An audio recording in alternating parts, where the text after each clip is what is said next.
Beware of the dark, part one. Down below there was only a vast white undulating sea of cloud. Above there was the sun, and the sun was white like the clouds, because it's never yellow when one looks at it from high in the air. He was still flying the Spitfire. His right hand was on the stick, and he was working the rudder bar with his left leg alone. It was quite easy. The machine was flying well, and he knew what he was doing. Everything is fine, he thought. I'm doing all right. I'm doing nicely. I know my way home. I'll be there in half an hour. When I land, I shall taxi in and switch off my engine, and I shall say, help me to get out, will you? I shall make my words sound ordinary and natural, and none of them will take any notice. Then I shall say, someone help me to get out. I can't do it alone because I've lost one of my legs. They will all laugh and think that I'm joking, and I shall say, all right, come and have a look, you unbelieving bastards. Then Yorkie will climb up onto the wing and look inside. He'll probably be sick because of all the blood and the mess. I shall laugh and say, for God's sake, help me out. He glanced down again at his right leg. There was not much of it left. The cannon shell had taken him under fire, just above the knee, and now there was nothing but a great mess and a lot of blood. But there was no pain. When he looked down, he felt as though he was seeing something that did not belong to him. It had nothing to do with him. It was just a mess which happened to be there in the cockpit. Something strange and unusual and rather interesting.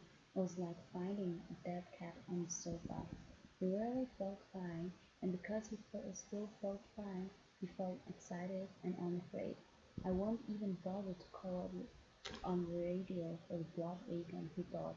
It isn't necessary, and when I land, I'll sit there quite normally and say, some of you fellows come and help me out, will you? Because I've lost one of my legs. That will be funny.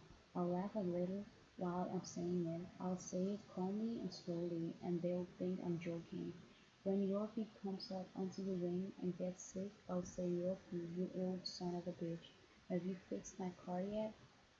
Then when I get out, I'll make my report, and later I'll go up to London. I'll take that half bottle of whiskey with me, and I'll give it to Bluey.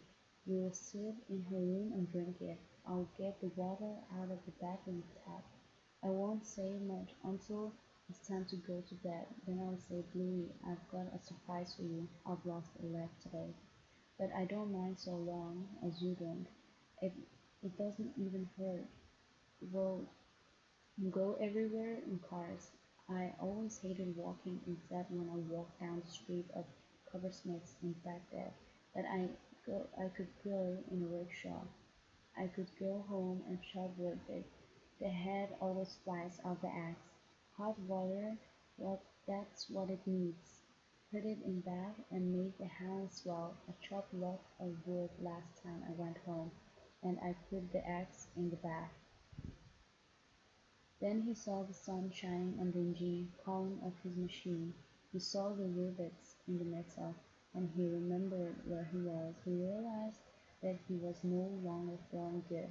He was sick and giddy. He kept his head kept falling forward onto his chest because his neck seemed no longer to have any strength. But he knew that he was flying the Spitfire, and he could feel the handle of the stick between the fingers of his right hand. I'm going to pass out, he thought. Any moment now I'm going to pass out. He looked at his altimeter, 21,000. To test himself he tried to read the thousands as well as the thousands. 21,000 and what? As he looked the dial became blurred and he could not even see the meter. He knew that he knew then that he must bail out. There was not a second to lose, otherwise he would become unconscious. Quickly, frantically, he tried to slide back the hood with his left hand, but he had not the strength.